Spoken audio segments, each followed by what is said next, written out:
Lights max, loading plays like he's drawn the plan. Kinetic, bringing fire like he's leading the band. No matter the game, no matter the sport, we running this pod like it's fourth and short. Press start, lock in, it's game time again. You tune in live to the Sideline Show with Kinetic and Lights max. Let's go, the game of Sideline starts now. Hello, everybody, and welcome back to the Gamers Sideline, where sports meet the sticks and the stories get pixel deep. I'm Mike, aka Lichmax, and this over here is Eric, aka Kinetic. And today we got a special interview for you, I guess, if you want to call it that. I'm just kidding. It's a friend of the Maze Madman channel, somebody who's always, somebody who's always in the comments talking about Ohio State. We got Garrison from. What was that? Well, hold on. Let's introduce him correctly. The co-host of the Scarlet and Blue show, the primary host, I believe, of the Voice of College Football at Ohio State. Yeah. And I feel like I'm forgetting something, but let's bring him on so he can correct me. Yep. We got Garrison. Hey guys, I don't know how you doing. You guys have it right, man. Voice College Football main host and also on the Scarlet and Blue show. This year Bryce won't be able to do it this season, but this year Bryce actually want me to continue doing it, so it would actually be me and Juju this season. Yep, I saw that. Know him. Yeah, appreciate you guys having me on, man. Hey, thanks for joining us, man.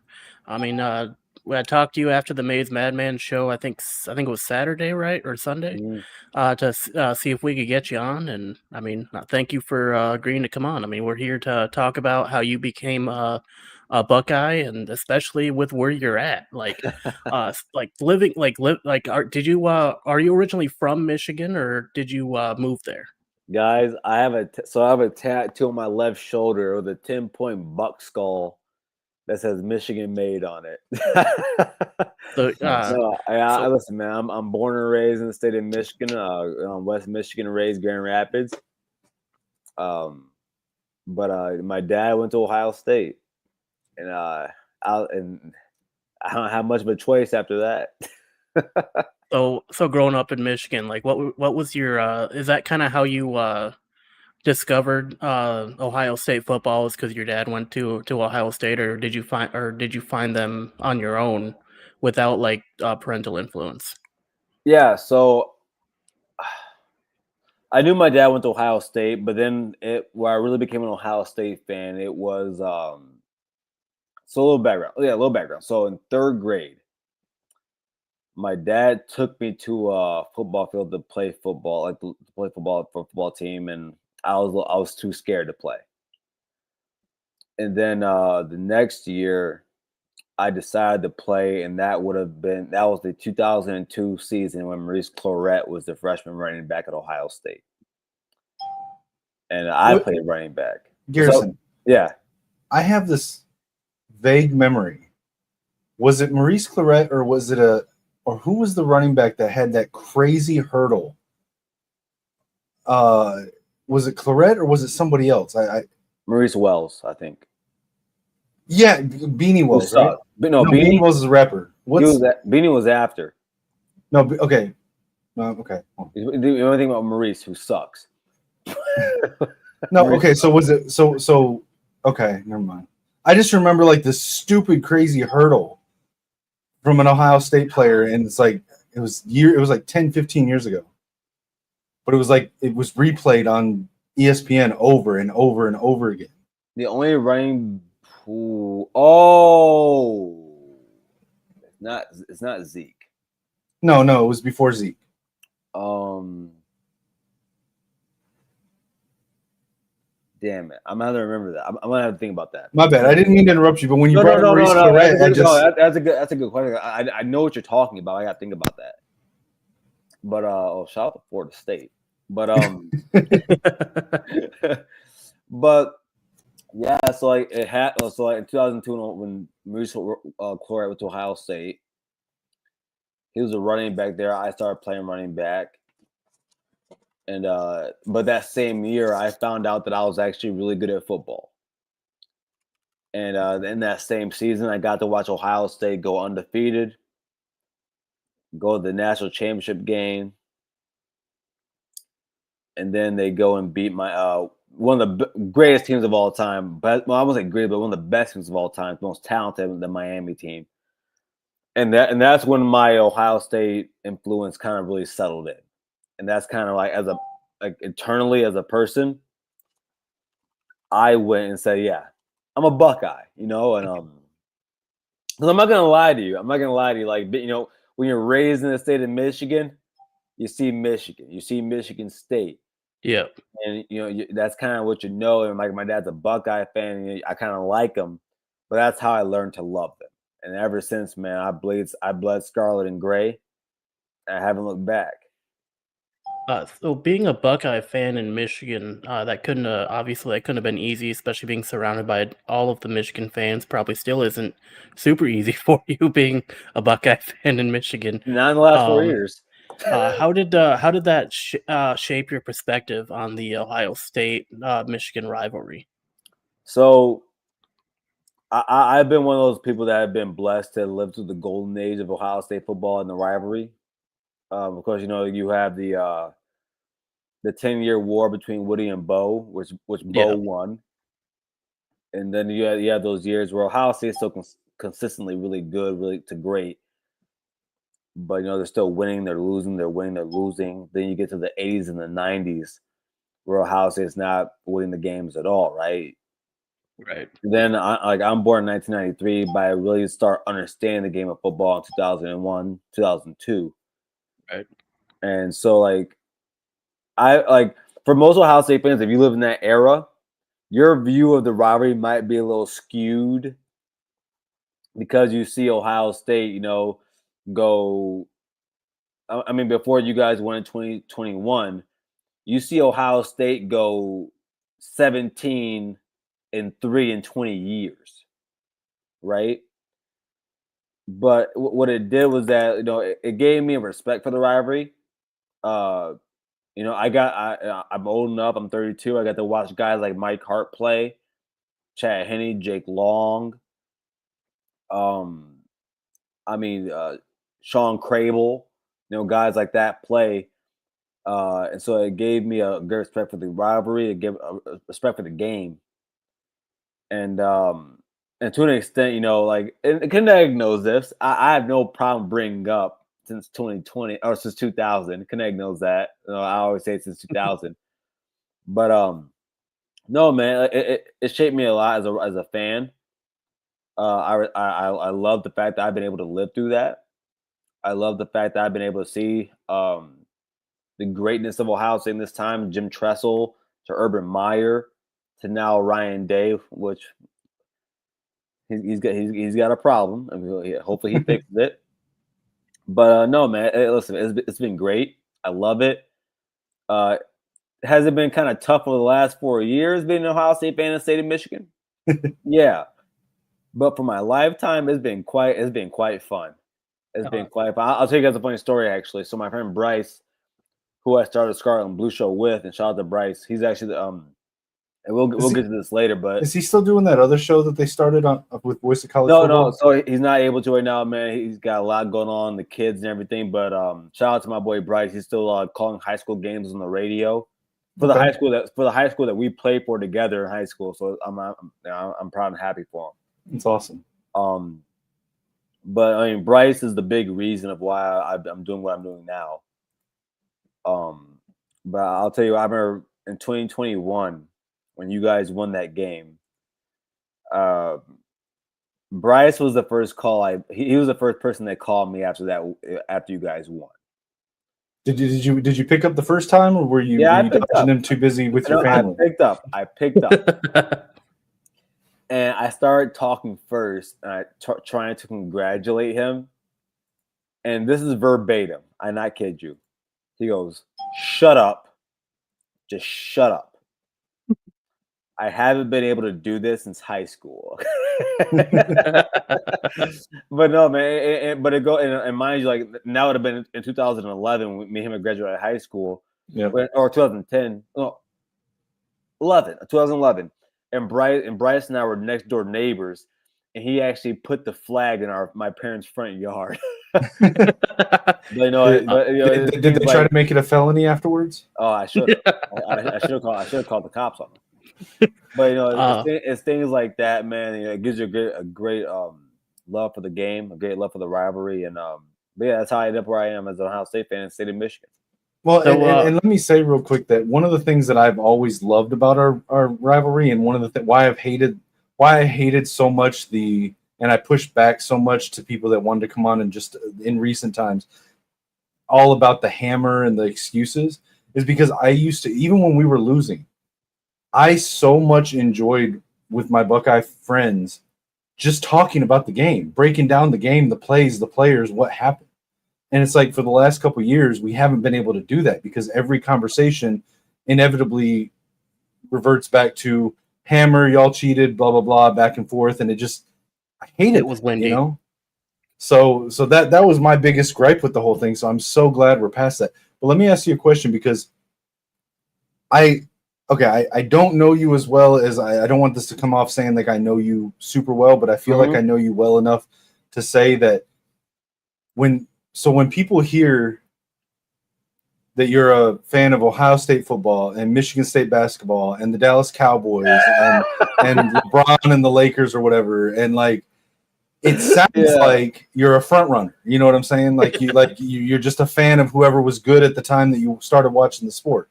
Yeah. But I feel like I know you well enough to know that that's not the case. So for the people that would think that on the surface, set the record straight for them. How does that happen?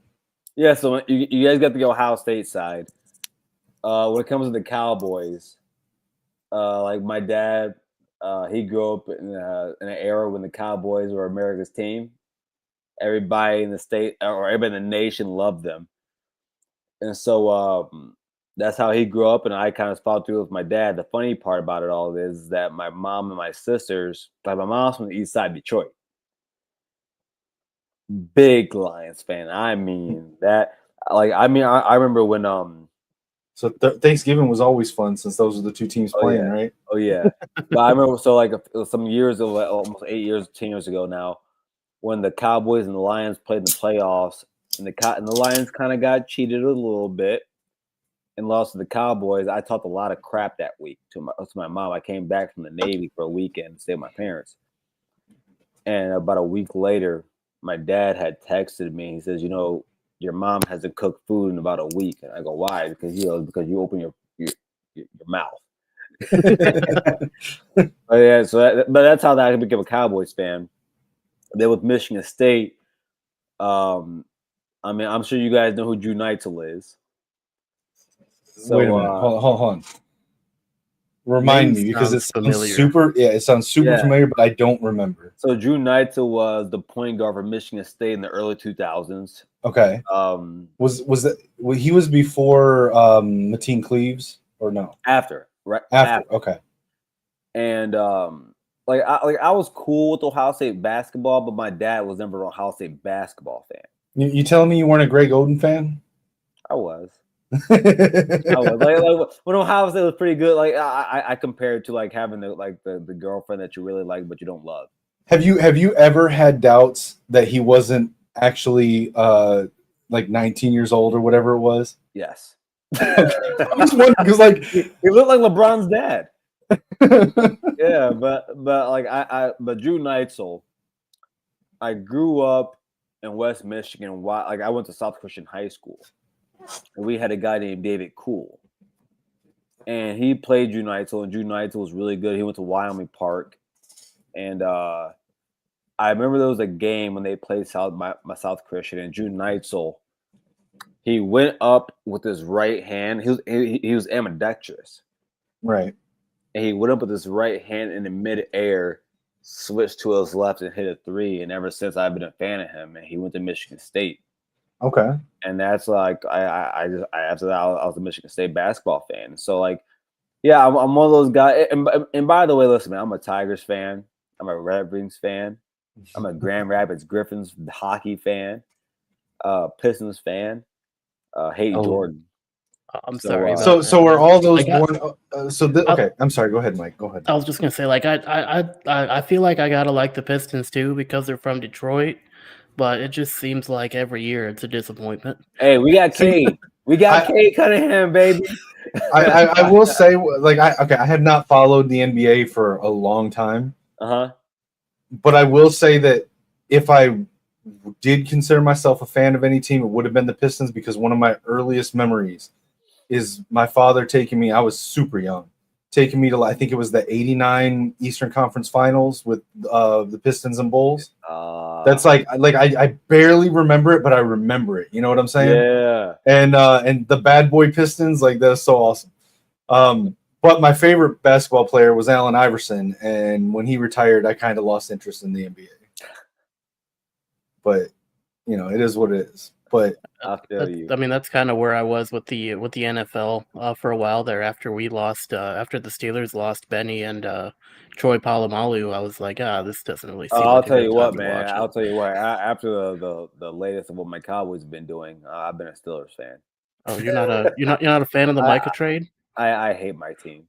do you hate your team or do you hate the owner? I love my owner. Okay. Even though he keeps making the worst decisions possible.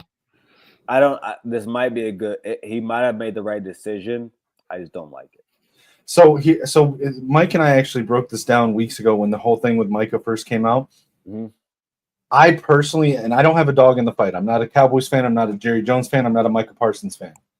I think this was grossly mismanaged by Jerry Jones and his son because Micah loved the Cowboys. Micah loved the Cowboys. He wanted to play there his whole life. He got to play there. And over a year ago, he was willing and trying to get a contract extension at a hometown discount. I mean, it would have been like $30 million a year. Well, we offered him a contract. Well, no. That's not what happened. He asked for it, and the Cowboys front office basically told him, we're not going to negotiate right now, and basically told him to fuck off. And then I'm a Jerry Jones stan. And then they waited until all the Myles Garrett contract and all those contracts jumped the price up, and then they started messing them around in the media. And then this is the other messed up part of it, because Jerry Jones' son is like in the assistant GM or something like that, right? Yeah. Pulled him into the office, wanted to talk to him about like something about like his role on the team and everything. Without his agent present, started talking contracts, and then afterwards tried to tell his agent that they already came to an agreement, and he was like, "No, we didn't." Like, that's shady as hell, dude. He put all of that up on X if you follow him on X. But you know what though? I was listening to one of the Vikings podcasts earlier, and they were talking about something. It was a Vikings podcast in the sense that the host is they're like former Vikings players, but they were talking about Jerry Jones is playing a different game than what we think he's playing. We look at it as that, the Micah Parsons trade was a bad trade. Why in the world would you do that? Jerry Jones is playing the game of the Cowboys are still the most talked about team. It's going to drive emotion. It's going to drive attention, and it drives up the value of the team. The team was just evaluated at like $13 billion, the highest in the league. And that's the game Jerry's playing. He doesn't really care about the championships as much as that. No, I think Jerry cared about the championships, but you got to remember, of every franchise of any sport, including the soccer leagues in Europe, is it's the biggest franchise in the world. Right. But yeah. And shout out to Florida State. Can we agree? There's will be money. Can we agree if Texas, Alabama, and LSU all lose today, that the SEC supremacy narrative is officially dead? The Big Ten is the best conference in college football. Well, I mean, that's something I think we can all agree on. But I mean, this is 2 ACC teams and a Big Ten team that are winning. But I'm just saying, 3 of the supposed top SEC teams all lose to non-SEC teams on week 1. Yeah, and Clemson. I think Clemson's going to win tonight. I mean, Tennessee put the lumber down in their game. Was I was surprised. I lost money in that. But Fast forwarding a bit from your start as Ohio State fan, when did you first think that you wanted to like share your thoughts about Ohio State with the world? Like, what prompted that switch? My best friend Bryce Sack. So almost 3 years ago now, Bryce hit me up. I was working from home at the time, and Bryce, we were on a phone call, and he asked me if I would want to do a podcast with him or a YouTube show, actually. And of course, I said yeah, and we went over names. We came up with the Scarlet and Blue show, and I remember like when we first started out, man. Like you guys can tell, like starting a YouTube show isn't easy. Yeah.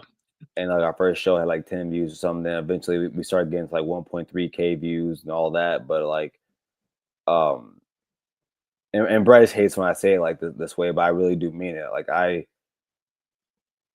he's the reason why I do this now. And like I knew I knew I would be pretty good at it, but like he's the reason why. And so we started that, and we did that for 2 years, and we're taking a break now, and hopefully, hopefully next year we'll do it back up together with each other again, because I really want to. Bryce has been my best friend since middle school. One of my best friends in middle school. We played high school football together. We're next door neighbors for a good time of our life. So, and our parents are best friends and all that. So, there's that. I mean, I actually just so you guys like Bryce and I, we called games last year for the high school we played for on the radio. We took that job, those 2 jobs from our dads. That's our awesome. Our dads did that for 7 to 8 years together. So I remember when on one of the shows you were talking about when you guys were just starting to do that last year. Yeah, man, and it was great. And he's in like I might do spot duty this year, but he will continue to do that this year. I'm really happy for him because Bryce is really good at calling games. Like I was a color commentator, but Bryce is just outstanding at it. And but it was really, he's the reason why I've gotten into this. And we did that, and there was probably, and after the second year of the show, this would have been last year September, and TJ Ronan from the Boys College Michigan at the Boys College Football, he hit me up. And they were doing a whole new rebranding, new things at the Boys of College Football, and they're doing new things at the Ohio State channel. And he hit me up and he said, "Hey man, like," and this all started because there's one I forgot what it was, but TJ, I watched their show because I'm a sicko, and I will always watch Wolverine stuff just so I can talk crap. But that's how he found out about Bryce and I's show. And he said, "Hey man, like, you're my first call. I want to know, like, hey, do you want to take the lead on this channel?" And I said yes. And so we talked about it, and then a month later, that's how it started, and that's how it happened. And like like I said, man, like, yeah, it takes talent, yeah, it takes want to, but I give a lot of the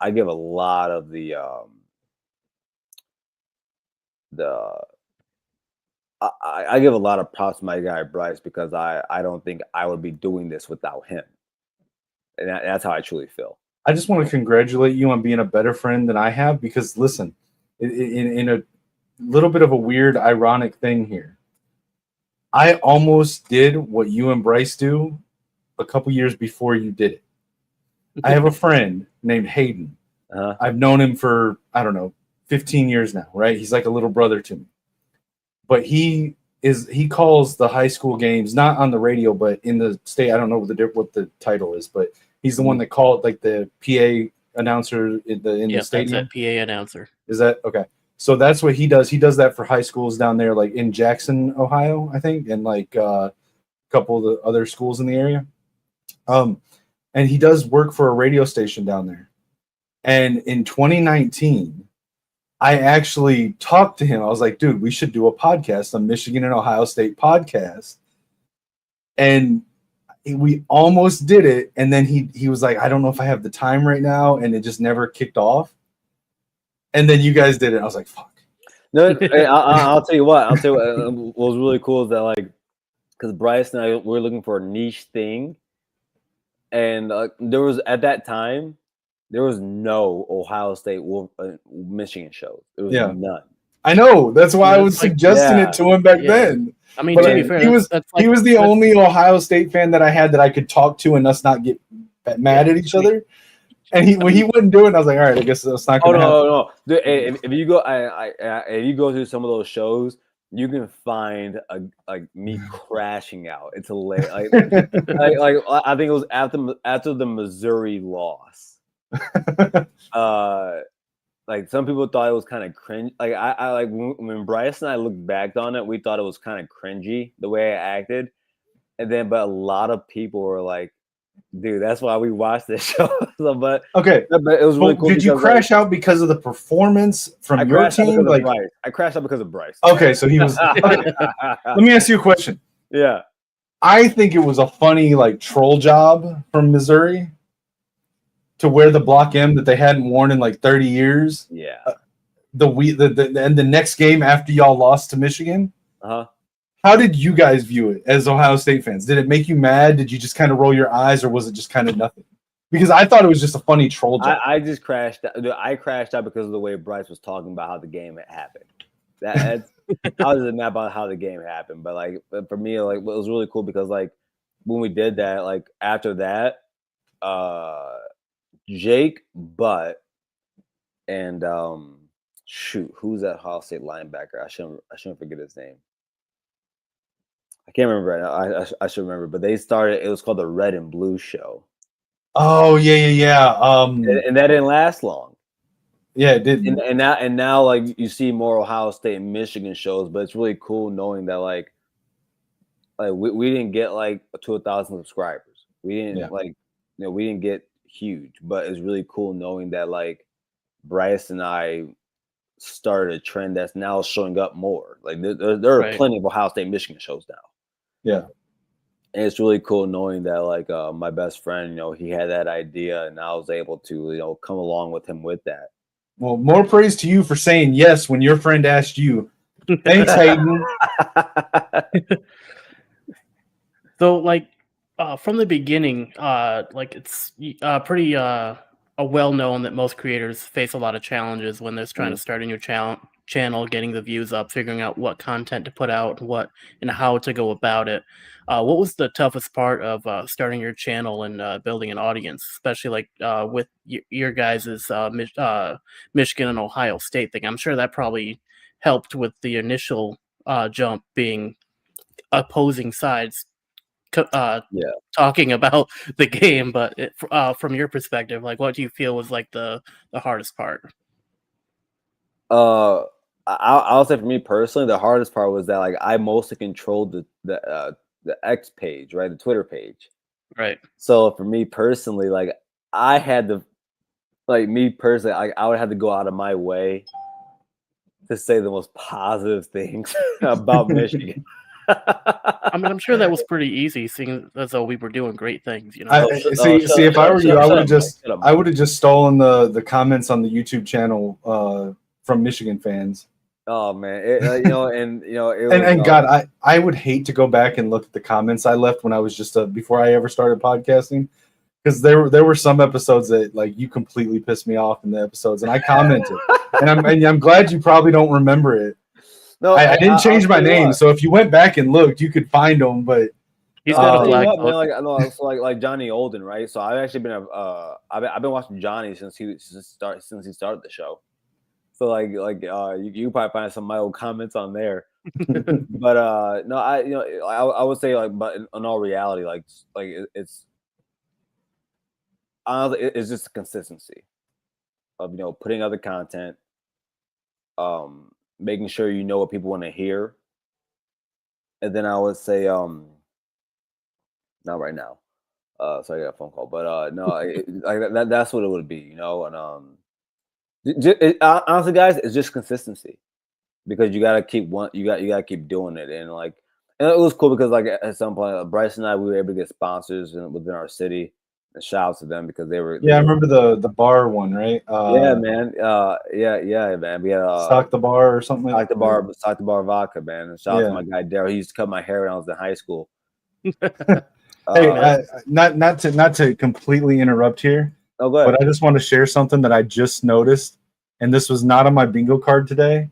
Was to see Ric Flair call out Paul Feinbaum. I saw that. You got that was not on my fucking bingo card for week 1 of the season. Hey man, Big Ten stand up. But yeah, man. Like it's just consistency, man, and just like doing it, knowing like you may not get nothing out of it from the get go, Right.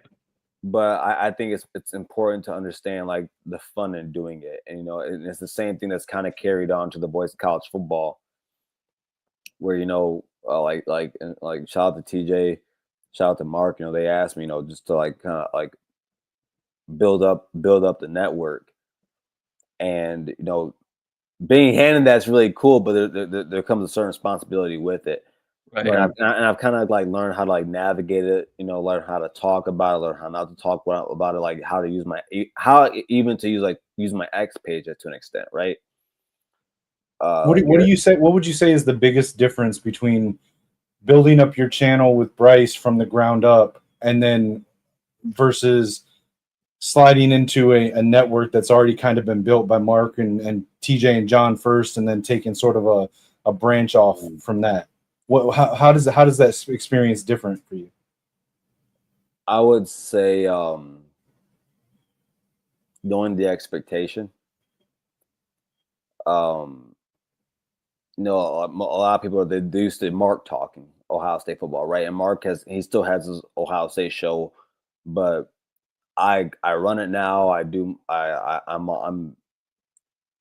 like I had a co-host before. Now I do it by myself. So now just like knowing how to like trying to interact with the community more, trying to in all reality, because like Bryce, when I was with Bryce, he did a lot of the clips and all that stuff. Like I did some of them, but he did most of it, and that's what he was really talented at. And now it's like I got to kind of like learn from Bryce, and I can get to bring that to the channel now, but trying to like emulate that. And so I think that's just the challenge, man. Just trying to like, you learn things. Like I was on the phone with TJ earlier today, and I told him like I try to emulate that what him and John do on their show. That's really successful. And kind of like football is like the NFL is a copycat league. And I think it's really important that you try to like take things from other people and you try to learn how to do things from that. Like from that. Shout out to my guy Juck from Juck on Bucks. Justin does a great job over there. Shout out to my guy Chris Drew. He's been someone that's been really actually really helpful to me. I get to learn from him, and so things like that. Yeah, I actually really enjoy Chris Drew and over at Menace. I haven't really been able to consistently catch his other shows, but I do catch him on Menace. He has a great baseball show. It'd be like baseball. I haven't followed baseball in a long time, but I kind of have been wanting to. Like if you want to get into baseball, watch Chris's show. It's really good. Yeah, I can do that. That's how I got back into it. I just want to apologize to you both. From here on, for the rest of the show, I'm going to be a little bit distracted, but I'm still here. Yeah, Michigan just came on. So to kind of follow up from like the challenges that you face, like do you remember that first moment when you felt like your voice was really resonating with fans, like you were getting your name out there? Wait, say again? Do you remember that first moment when you felt like your voice was like really resonating with the fans like how you were like getting your name out there?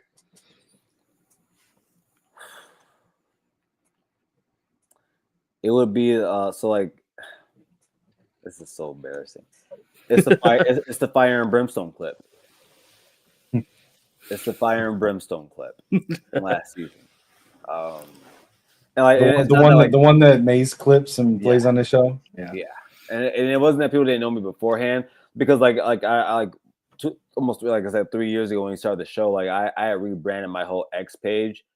I went from like 600 subscribers to like 1800. Right. But like last season, when I gave that fire and brimstone speech, and I like Mike, have you seen that speech? Yeah, I've seen part of it. Yeah. You could tell, and like Kinetic, I was very serious when I said that stuff. Oh yeah, I remember. I watched the show. Yeah, I wasn't smiling. I'm still waiting for you to drive down to Ryan Day's house and question him about it, like you said you were going to do. Yeah, I was dead ass serious, man. But I would say that's probably the moment, man. Like it was because last season was last season. I was very confident in that game. I mean, I don't know what Ohio State fan would have been confident, but I would say then. But I would say it was just getting out there, make my self known. Did you know at the time, like how sometimes like right after you're like, okay, that could go viral, especially if we don't win. Like, did you have that moment, or did it surprise you that it kind of went viral? It surprised me. Because like when I had to post a picture in the Michigan crop top, I thought that might that kind of did it. Wait, I've never seen that picture. Hold on. What? Yeah. Hey, I need to get a hold of Bryce. I'm sure he's got that saved. There's a lot of Michigan fans that have it actually. I can find it for you. We're gonna need to get that over to Mays with Mays stat. Oh my god! But, no, that like I thought that would probably do it. I think 2 years ago, I had to sing the "Hail to the Victors" live on the show. I remember that. I remember that one. But yeah, that hellfire and brimstone speech, man, I had no idea. I had no idea that eventually and like again, like I mean even Maze, like I watched Phil's show for a long time too. And so it's actually Phil, you guys over at that channel, Kinetic and Lynch, and by the way, like you guys do a great job over there. But I don't know about that. I'm still listen. I just press buttons. I definitely don't believe. I don't kid myself that I'm on like the level of you or Maze or Maniac. But I'm not saying I that. think I fill a role, but I think as a production, as like a team, you guys do a great job over there. You guys get a lot of great views, and you guys have a good community. You guys have a strong community. And I just press buttons. But that's important. and like for me personally, right? Like when I do my show, like I do the talking, I do the producing, I do all that. So I understand how hard it is, and so like for you guys, like you do that, and like those, and like you, Maze, Maniac, me, and Kinetic. You guys have a community. You guys have a strong following. You guys have people that tune in every time you guys pop on, right? Right.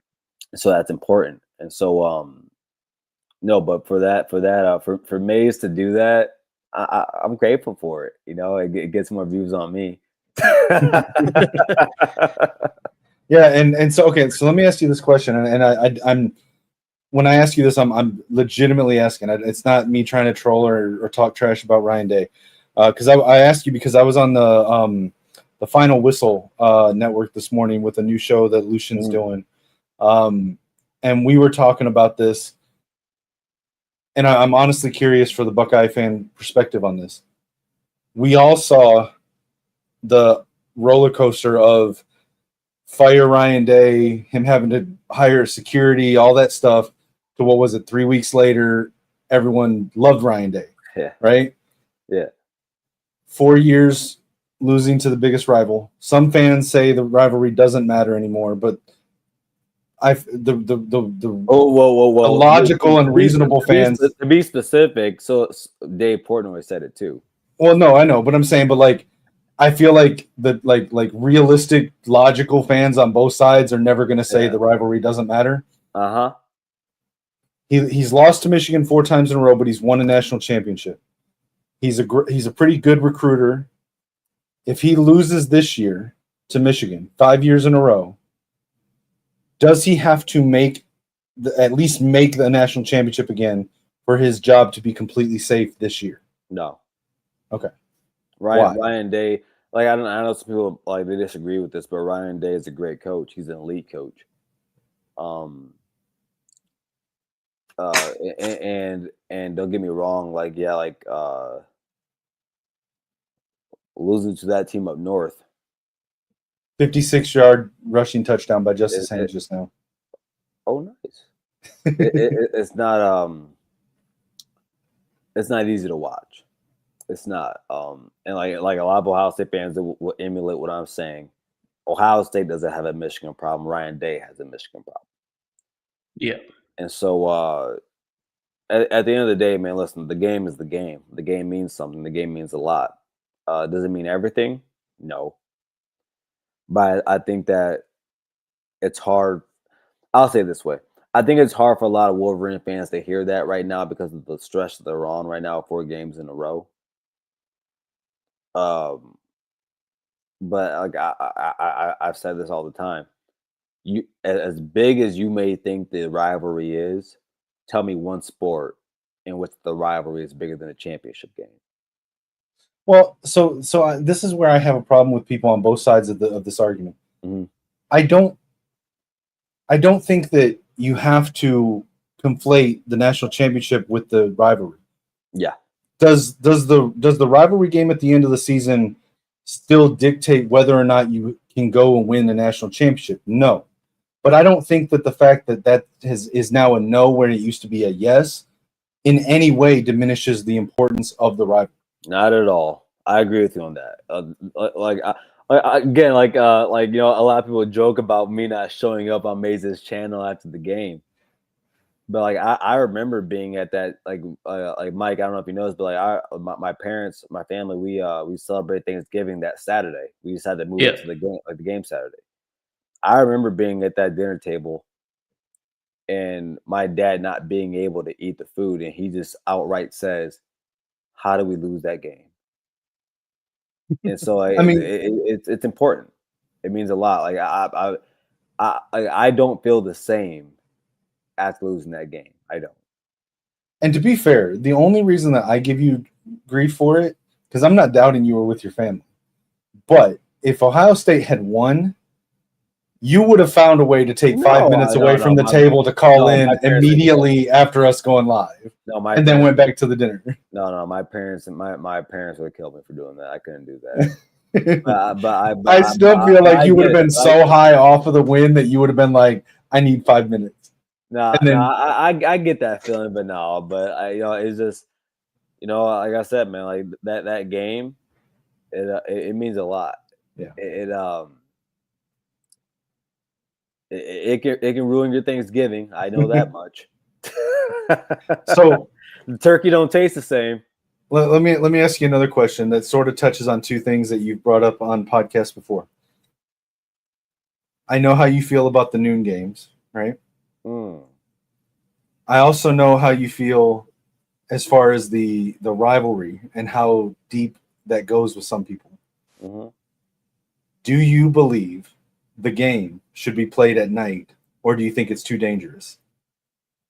I think the game should be played at noon. Okay. The only time, but I mean, what the last time it was 2006. Right. The game of the century.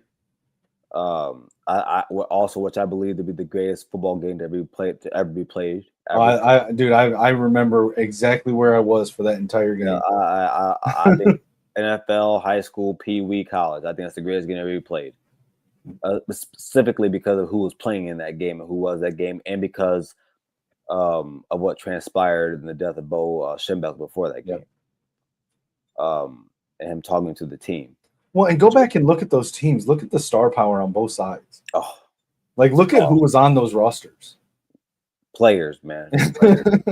I was talking. Like I said, I was talking to TJ earlier, and like some people disagree with this. Like, if you ask me who the best, like outside the 1997 team, if you ask me like in the 2000s who the best team is, I think the 2006 Michigan team beats 2023. I'll tell anybody that. I love that team. I love that team. I'll say I love that team. So here's what I would say. I think that the 2006 team was bigger because of its era, but I think if the 2016 played the 2023 team, I think 2023 wins. I think Sean Crable puts JJ McCarthy on his ass. Yeah, I don't think so. I think Blake was too dynamic. I think JJ was too big moments. And I think you know what I'm saying? Like he had to step up in the big moments when we needed him, and he never failed. I think the D line will crush that. Like, I don't think that offensive line was 2021 or 2022. I think that. Oh no. I think 21 was better. 21 was definitely better. I think that D line for 2006. I think 2006 had better receivers. 100%. Brandon Graham was on that team, wasn't he? Who? Brandon Graham.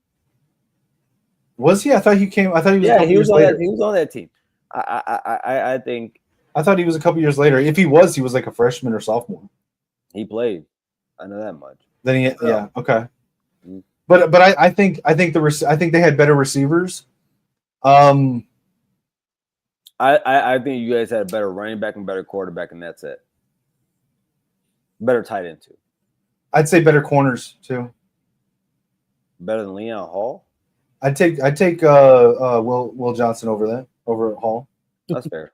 Hey, and Rod Moore, Mikey Samer still. I like Mikey. Yeah, so I would say our secondary was better, but I definitely think that they would have had that 2006 would have had the better passing game. So it would have been interesting. It would have been interesting. Chad Henne and Manningham and who all was like Funchess and who was the one I'm forgetting the receiver. Especially the A. Oh God. Yeah. Oh my God. Michigan fans are gonna kill me. Who? I know you're talking about that. But it would have been fun watching them against 2023 secondary. Will and Mikey and Rod. That would have been fun. So being part of like these YouTube shows, you get to experience like the live discussions, debates, and analysis, and those forms of content, along with like, what format would you say that you enjoy the most creating? I like doing it on YouTube. I do.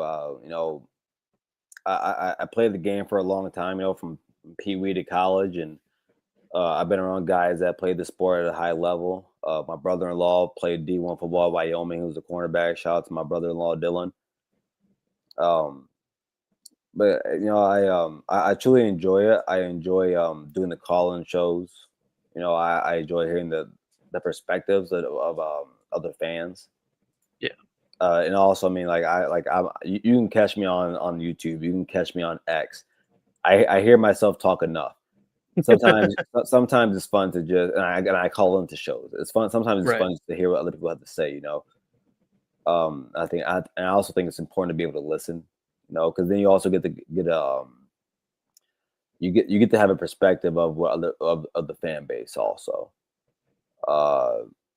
Even if they're the lunatic fringe of your fan base, and we all have them, right?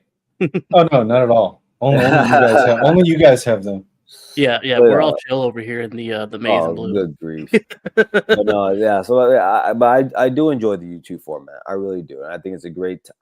I think, in my personal opinion, I mean, I believe that it's going more towards that way in the national media. I think there's a lot of great shows. I mean, you look at Josh Pate, you look at guys like JD Pickle, guys that have branched off. No way. There's a lot of great shows out there, and I think this is a great format to use. So when you're breaking down games or preview seasons, like how do you balance speaking to like the diehard fans versus just the casual fans? Do you have I don't differentiate, Mike. I don't differentiate. So like I've said since Scarlet and Blue show, and I always say it like till today. Like I'm never gonna go out on my show and lie to my fan base. I might give you an opinion. I might say something that you may disagree with or agree with. But I'm never gonna go out and plain out lie with you. I'm gonna give you something that I truly feel. And so, and I'll give you an example, man. Something that you guys might understand. And actually, you two know this about me. Like, let's just talk about the last 2 years with like the whole hammer thing, right? Yeah. I never listen. I probably could have boosted my views doing that, right? Couldn't do it.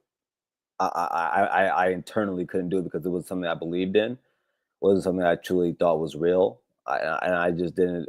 I'm not gonna do something for the sake of doing it. And so I think it's important to be able to go out there and like give your true thoughts. I think it's important to go out there and have people that truly support you in doing that. So yeah. So I think I have an idea of the answer to this next question. But I'm going to ask it anyway. So looking back, what's been your most memorable or favorite episode you've done so far, either on the Scarlet or Blue, or on the Ohio State at Voice of College Football? The win against Notre Dame. Oh, see, I was thinking it might be the Fire and Brimstone. No, it was the win against Notre Dame. Man, I wish I could pull the clip up for you guys. I had posted a video on X right after that win, and Garrison's probably 10 beers deep. And right, you're no longer Garrison at that point. You're now Gary. Oh, I'm Gary. Yeah, I'm Brutus the Buckeye. And all you see is me just yelling and slapping my chest. It was crazy, man. That was a wild moment. But it's like even today, man, when I saw Ohio State beat Texas, man, I was really hyped because I'm a fan of the sport before I'm a fan of my team. But when I get to see my team play in these type of games, man, it really bigs me. Like I love it. I love it. Win or lose, man, I love it. Even last year when we lost in Oregon in the first game in Eugene, I posted a video of that right at the end of the game, and you can see me kind of yelling, and then you can see me have a slight pause. I nod my head. I'm like, okay, that's the game. That's the game. But it's that Notre Dame game, man, because there's just something about beating Notre Dame, and I'm sure you guys can relate. It's just one of the most memorable games that stays vivid in my mind, and I've said this before, was I want to say it was 2010 or 2011, or it was the Tate Forcier comeback win against Notre Dame to start the season that year. That game stays vivid in my mind, mostly because it was Notre Dame. Also because I was convinced Tate Forcier was the next great Michigan quarterback. I like Tate. If he never got hurt, I thought Tate was better than Denard, but that's just me. Because of a certain fan that exists within the Mazer sphere. Our guy Micah Kapana just had a nice run. I've started rooting against Notre Dame because I just want to see I want to see him get proven wrong. He's talking about greatness. Dallas fan. Yeah, Dallas. You can appreciate that. Dallas fan. Guy who's all he's hyped a character, on Notre Dame. Man. He's a character. He's a character. Let me ask you a question that's sort of off of sports. I've heard you mention it many times, and I don't want you to feel like you have to bring up anything you don't want to, but I've heard you mention your time in the Navy multiple times. What can you tell us about that? What did you learn from that? How did you decide to join the Navy? And what was that experience like? Whatever you feel comfortable talking about from so it. My great grandfather that you can. Yeah, my great grandfather. So 1942, I believe, is the first year that Black men were allowed to be in the United States Navy. And my great grandfather had joined the Navy at that point in time on my mom's side. I had a long history of men in my family that joined the Navy after that. Specifically, my Uncle Willie, my mom's little brother, who was a big reason why I joined. And so what had been happening is I was playing college football, and I realized that moment in time, hey, listen, man, college football isn't meant for everybody. It's hard to. I was a bio student at the time. It's hard to be that and be a collegiate athlete, especially when they're paying you to go to school, right? But then I joined the Navy, and it was a great time in my life. I actually have a group chat with shout out to my boy Cam, Thomas, DJ, Tuck. Am I missing somebody? DJ, Tuck, Thomas. That's it. Oh, and Rich, my boy Rich. And we're all from different parts of the nation. We all have, me and Thomas are Buckeye fans. We all have different teams. Cam is actually a Miami fan from Ohio, but not a fan of Miami of Ohio. No. But no, we have talked in that group chat every day for almost 10 years now. Okay. And I had so many great relationships with them. I made great relationships with them. And they all got to the ship before I got there, actually, and they took me in. So I really appreciate them and love them for that. Deployments with them. So were you stationed on a San Diego? I'll station. Thank God. I had an ex of mine she's pretty psycho, but she was in the Navy. She was out there in San Diego. They had to she would tell us that she was so light, they had to tie her to the deck to not be blown off of it. Oh man, no, hey, the Navy is a different world. It's a different world, man. But no, I appreciate my time in the Navy. Semper Fortis, who ya, and nah, man, I love being part of that. If you're in the United States military, you are the 1%. Only 1% of the United States population is in the United States military. So I'm very proud of being that 1%. I'm very proud that I serve this nation. Love this nation. Love the USA. Proud of being American. Yeah, I've got nothing but respect for y'all for doing that. I tried out of high school, but I had an injury to my heel. They'll do it to you, man. They'll do it to you, dude. I was so mad at the time. Like, I was like, it doesn't even bother me. Like, it's not a big deal. It healed, and now I have all kinds of problems from it. So, yeah, man. I loved it, man. When I was in high school, I used to go training with the Marine recruiters. They used to take a bunch of us out for what they call warrior training is what they called it. I used to do that with them on the weekends, and I was close to joining, and then I actually did some research and then decided I'm gonna go a different route. Yeah, man, ain't nothing wrong with that, man. Ain't nothing wrong with that, man. Everybody has their own journey, and like my original journey was not to go to the United States Navy as fast as I did. I always plan on going, but like I said, man, I'm very proud to be part of that, and yeah, I mean, thank you for your service there, Garrison. Appreciate that, guys. I'm sure you probably hear that a lot. Hey, man, some people get tired of it, man. I like people say thank you. I say thank you back because there's people to serve out there. So yeah. Right. Yeah. So looking ahead in the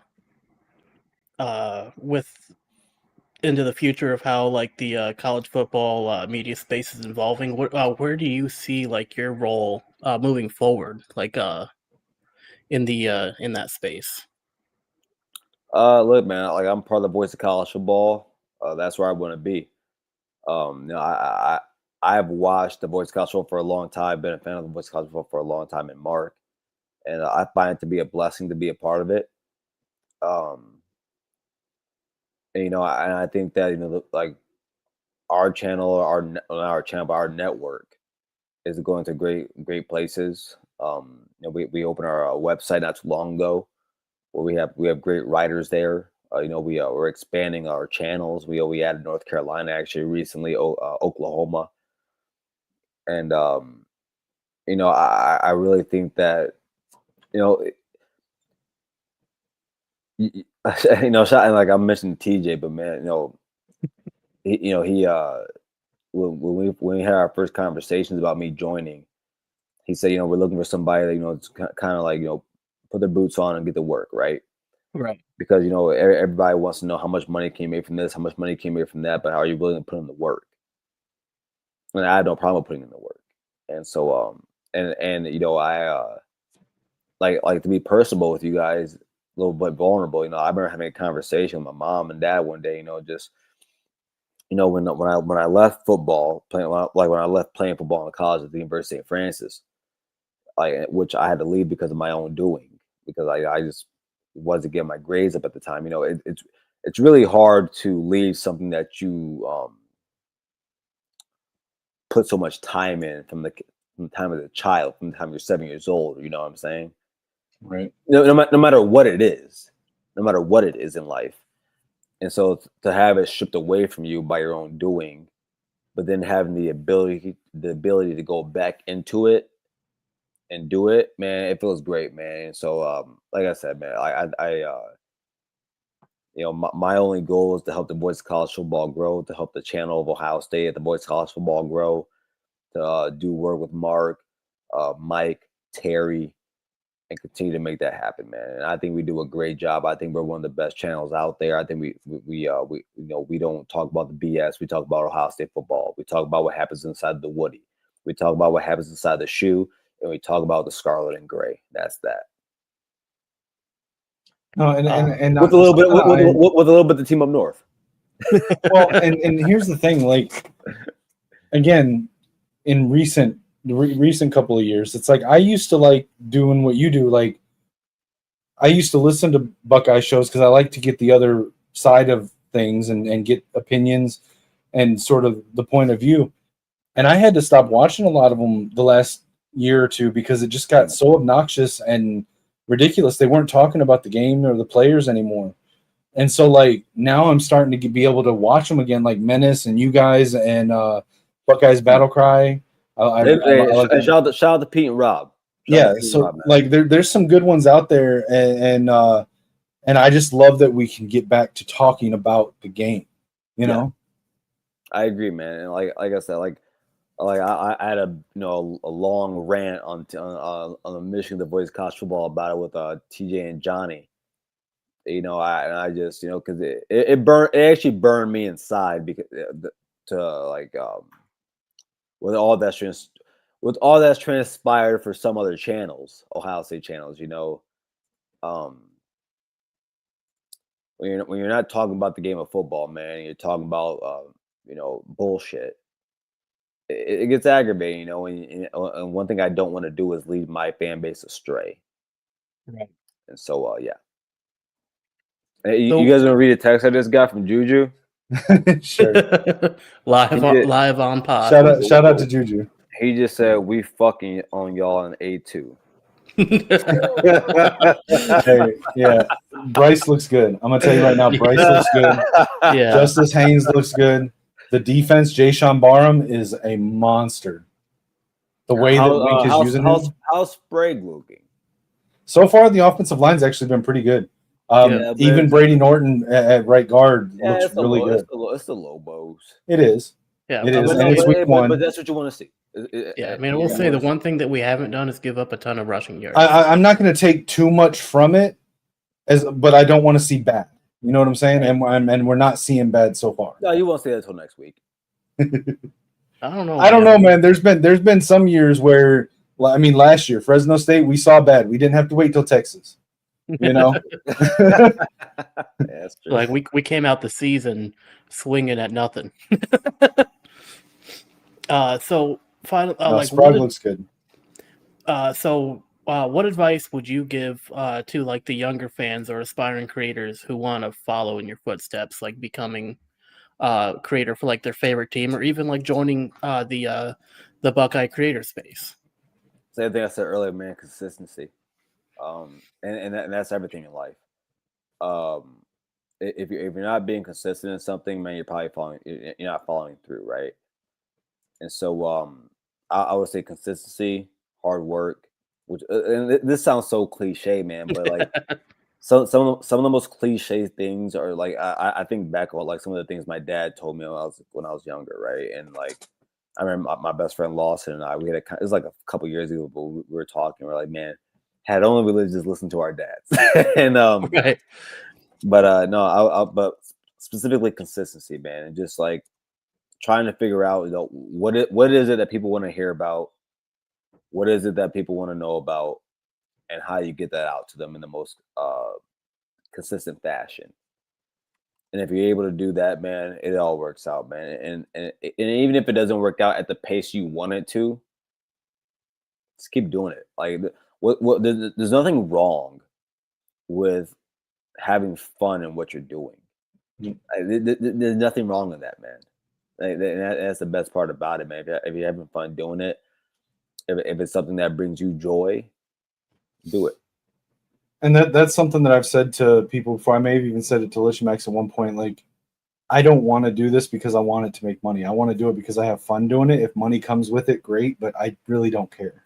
Yeah, I mean, I'll be upfront. Like my goal right now with the channel is essentially just to have it cover the subscription. After that, I don't really care. By the way, your guys' intro was dope. by the way. The intro song. Oh, the intro. Yeah, that was pretty dope.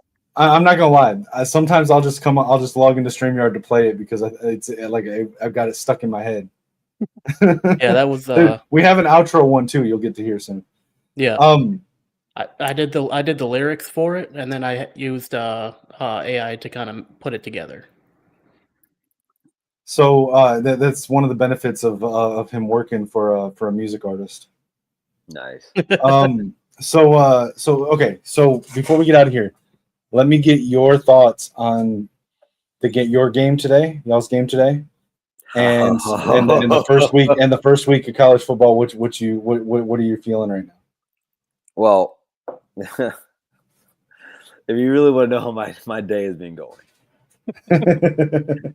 this is a victory cigar I bought a week ago. Trying to take after Tony Alford. Hey, listen, man, Tony, you're a 5-loss coach, but with no championship rings. But no, shout out to Tony Alford though. I'm happy with today. Texas came into our house as the number 1 team in the nation. We took care of business. Ryan Day, he said a week ago that he was asked, what are the expectations for Julian Sand? He said, just win, baby, win. I thought the defense looked like the best. I think we might have the best defense in the country. I really believe that, at least the best back 7 in the country. The defensive line did pretty good today. Texas was able to run the ball on us. I think they averaged about 4.3, 4.4 yards per carry. But when it came down to it, which was I was very glad to see this as I was last season. They got to the goal line and they couldn't do a damn thing about it. They couldn't do Garrison, a damn thing about it. Michigan can throw the ball again. Yeah.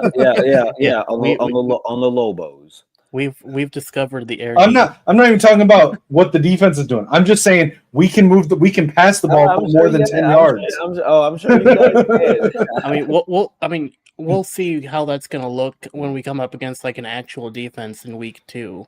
But like against the Lobos, like we're looking. I'm just saying we have the ability to. I mean, it's better than what you saw last year. But yeah, man, I'm just. Okay. And I think the coolest thing is this, right? Ohio State had 203 yards today, and they won. Yep. And I think that's a scary thing to think about for anybody else in the nation. I mean, they did also give up a ton of yards too. I mean, granted, they didn't give up many touchdowns, but if you told me you gave up 336 to Texas, I would have been surprised. Right. So here's okay. I'm gonna tell you my concern, but then I want to know how you feel about the statement, and then also, did you come away with any concerns from this game today? Again, It's week 1. Don't read too much into it, but there's always questions of you want to see. But so my biggest concern watching the game was that I agree with you, but I disagree with you on your statement with the defense. I think you guys have some of the best defensive players in the country. Mm-hmm. And I think that talent can overcome a bad system. I'm not a Lions fan. My opinion on this has zero to do with the Lions when Patricia was there or with the Buckeyes. I'm not a fan of Patricia's system, his bend don't break system. I feel like it's very too conservative for modern day football. I feel like against the wrong teams, letting them get that close before you sort of man up and you know what I'm saying, is dangerous. For example, and I'm not saying this is how the game's going to go because I'm sure there'll be a game plan in place. But if you let us get that close that you guys let Texas get, and we got a kicker in Zavada, that can be dangerous.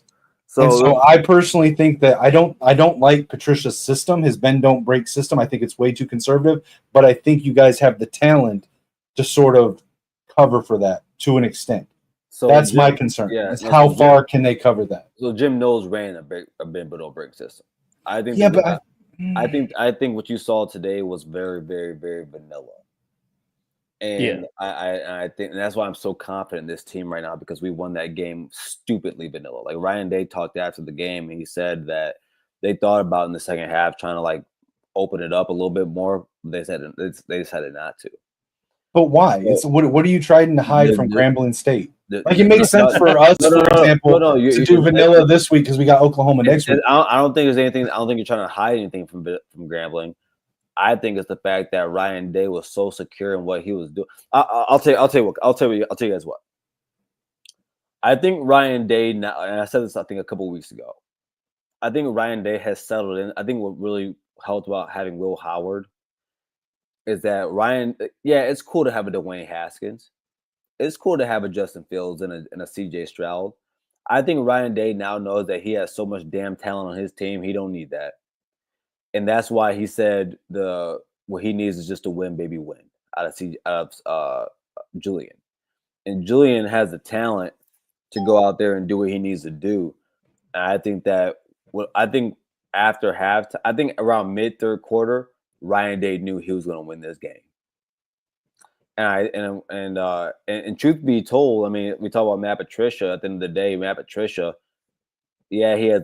Don't get it wrong. Don't get it twisted. He got the talent around him. That's a fact. You're not wrong about that, Kinetic.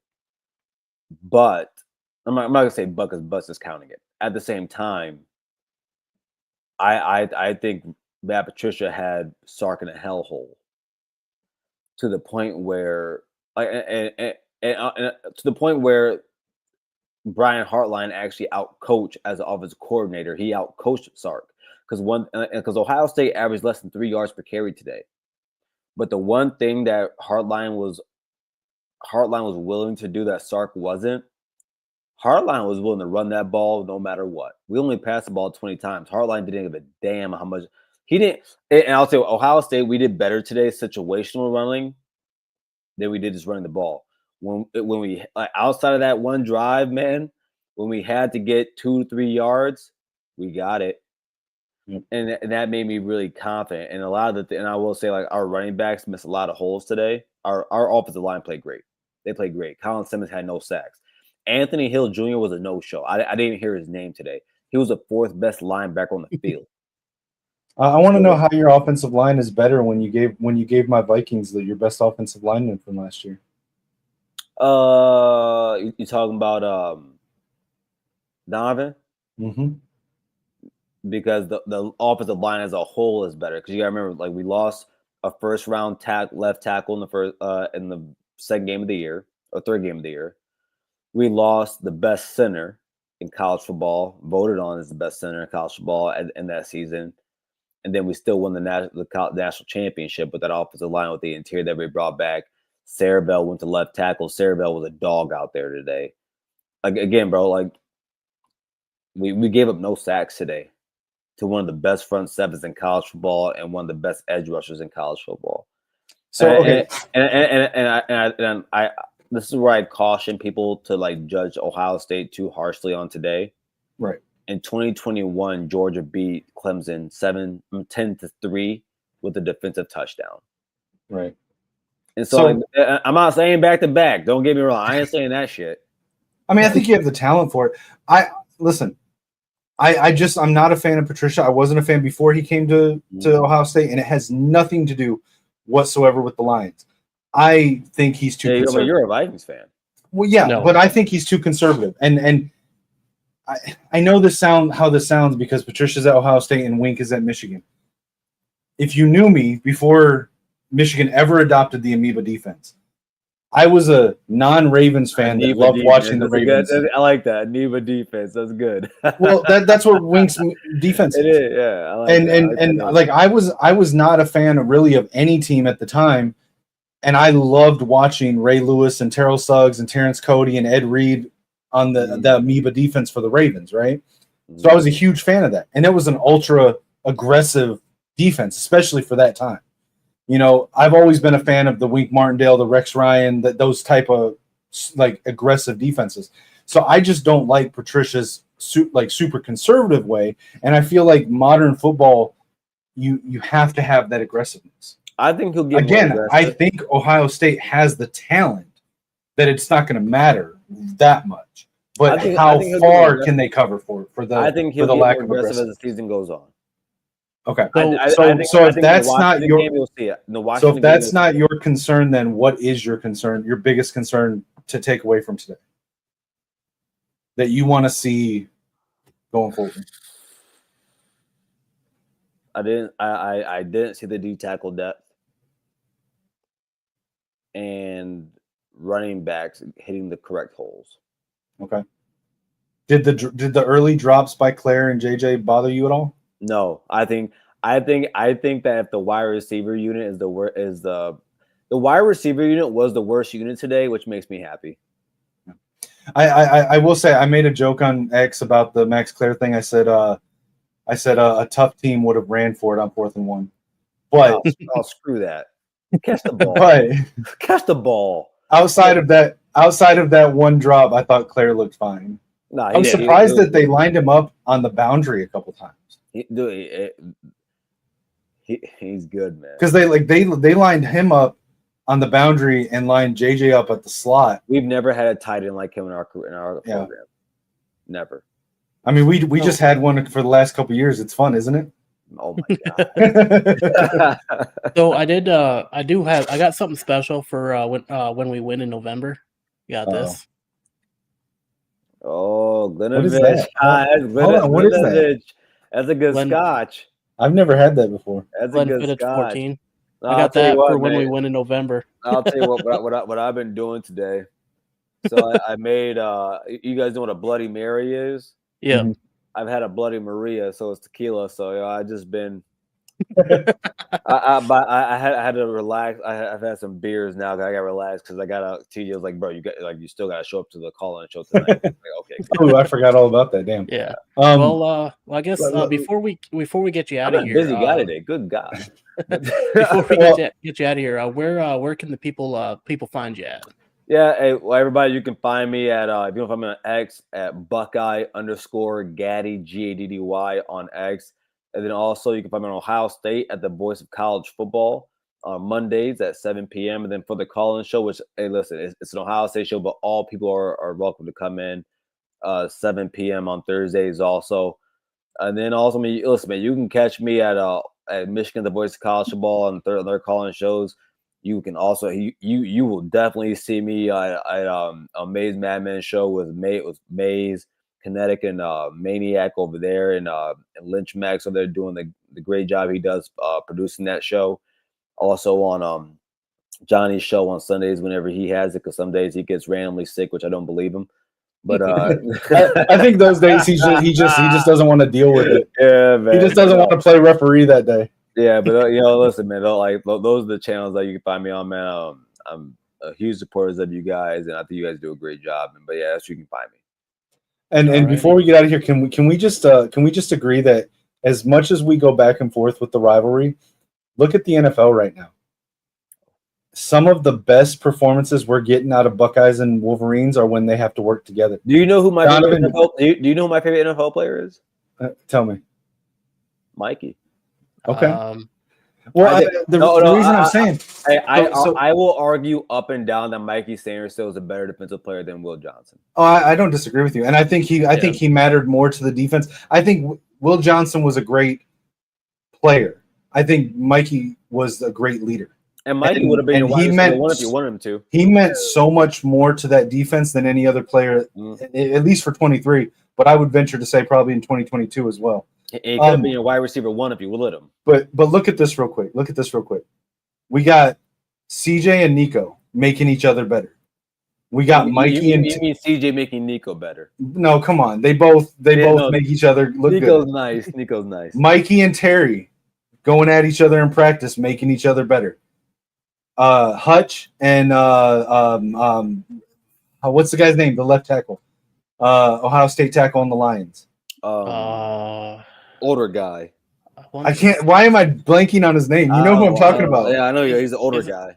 Yeah, but they're going at each other every week in practice. You got Donovan Jackson protecting my guy JJ McCarthy for the Vikings.